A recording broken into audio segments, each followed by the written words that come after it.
চোখের সামনে সব ফিরে পেল।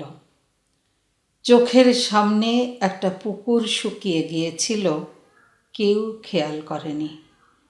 সেখানে ছিল অবহেলার কাদা, নীরবতার শ্যাওলা আর হাজারো রঙিন মাছের মৃত স্মৃতি।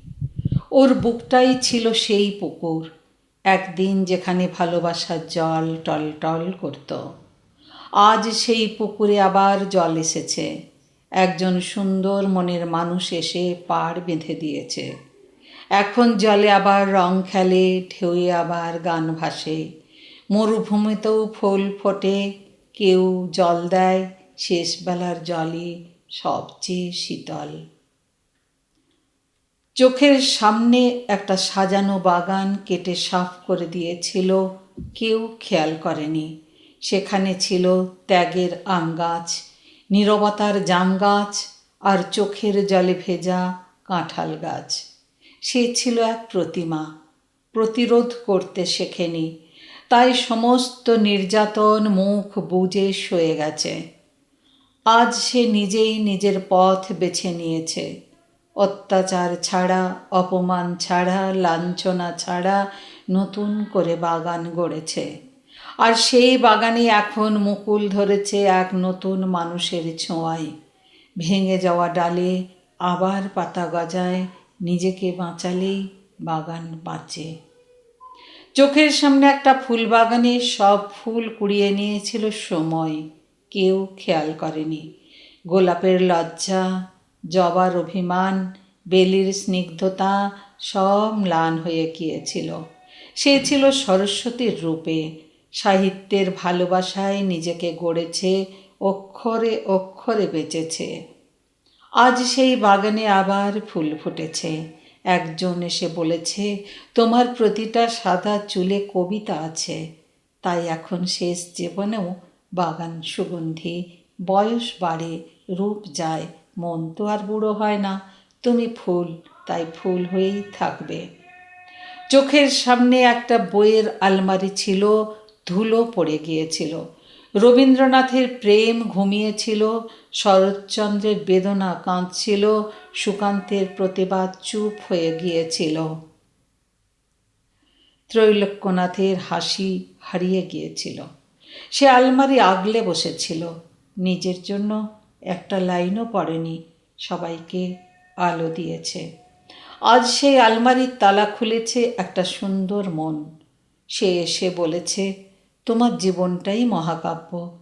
এখন প্রতিটা পাতায় আবার আলো, আবার প্রেম। বই পড়ে সে একা নয়, শেষ অধ্যায়ে এসে গল্পটা সুন্দর হলো। চোখের সামনে একটা মন্দিরের ঘণ্টা নীরব হয়ে গিয়েছিল, কেউ টের পায়নি। সেখানে ছিল ভাঙা প্রদীপ, নেভা ধূপ আর বিশ্বাসের ফাটল। সে ছিল প্রতিমা, পাথরের মতো সব সয়ে গেছে, প্রতিবাদ করেনি। আজ একজন এসে নতুন করে ঘণ্টা বেঁধে দিয়েছে, বলেছে, তুমি দেবী নও, তুমি মানুষ। তাই এখন মন্দিরে আবার আরতি হয়, আর সেই আরতির নাম ভালোবাসা। তুমি আছো, তাই আমি আছি। ঈশ্বর দেরিতে আসেন, কিন্তু খালি হাতে আসেন না। চোখের সামনে একটা নদী মরে গিয়েছিল, কেউ বাধা দেয়নি। স্রোত ছিল না, ছিল শুধু নীরবতার বাঁধ। যৌবনের জল সব শুকিয়ে গিয়েছিল। সে নদীর মতোই বয়ে গেছে সবার জন্য, নিজের জন্য এক ফোঁটা জল রাখেনি। আজ সেই নদীতে আবার জোয়ার এসেছে।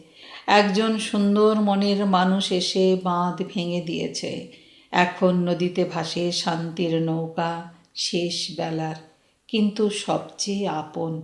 নদীর মতো চলতে চলতে ঘাট পেয়েছি শেষে, শুকনো নদীও একদিন জলে ভরে। চোখের সামনে একটা আকাশ থেকে সব তারা খসে পড়েছিল, কেউ তাকায়নি। অবহেলার মেঘে ঢেকে গিয়েছিল আকাশ, স্বপ্নগুলো সব অস্ত গিয়েছিল। সে আকাশের মতোই উদার ছিল, তবু নিজের জন্য একটা তারা রাখেনি। আজ সেই আকাশে আবার তারা ফুটেছে। একজন বলছে, তোমার প্রতিটা ক্ষত এক একটা নক্ষত্র। তাই এখন শেষ জীবনের রাতটাও আলোয় ঝলমল করে। আকাশ ভরা সূর্য তারা, বিশ্ব ভরা প্রাণ। অস্ত যার আগেও আকাশ সুন্দর। চোখের সামনে একটা রান্নাঘরে সব মশলা তেতো হয়ে গিয়েছিল, কেউ দেখেনি। হলুদে ছিল অপমান, লঙ্কায় ছিল অশ্রু, নুনে ছিল নীরবতা। সে সবার পাত ভরিয়েছে, নিজের পাত খালি রেখেছে, সাহিত্যের স্বাদে বেঁচেছে। আজ একজন এসে বলেছে, তোমার হাতের রান্নায় মায়া আছে, তাই এখন শেষ জীবনের হাঁড়িতে সুখের গরম মশলা। পেটও ভরে, মনও ভরে। অন্নপূর্ণা, আজ তোমার পালা, শেষ পালার ভাতেও অমৃতের স্বাদ। চোখের সামনে একটা সিন্দুক ছিল তালা দেওয়া। ভেতরে ছিল জমে থাকা কান্না, হারিয়ে যাওয়া রং, আর না পাওয়ার ভালোবাসা। সে সিন্দুক আগলে বসেছিল। বাইরে সব ছিল, ভেতরে শুধু শূন্য। আজ একজন এসে চাবি দিয়েছে, বলেছে, এই সিন্দুকে যা আছে তা পৃথিবীর সবচেয়ে দামি।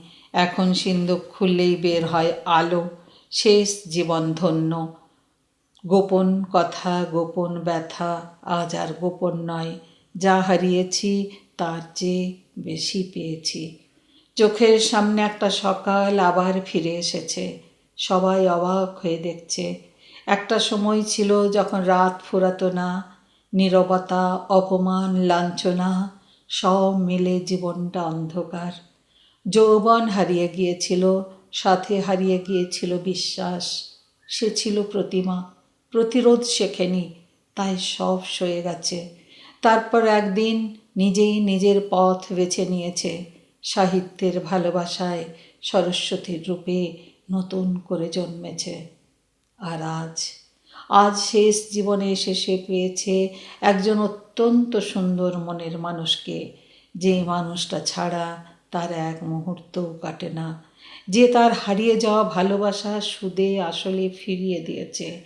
তাই এখন সকাল হলেই সে আয়নার সামনে দাঁড়ায়, সাদা চুলে হাত বুলায় আর ফিস ফিস করে বলে, জীবন, তুই আমাকে ঠকাসনি। জীবন এত ছোট, অথচ এত সুন্দর। শেষের সেদিন ভয় নেই, কারণ শুরুটা আজকেই হলো। নমস্কার।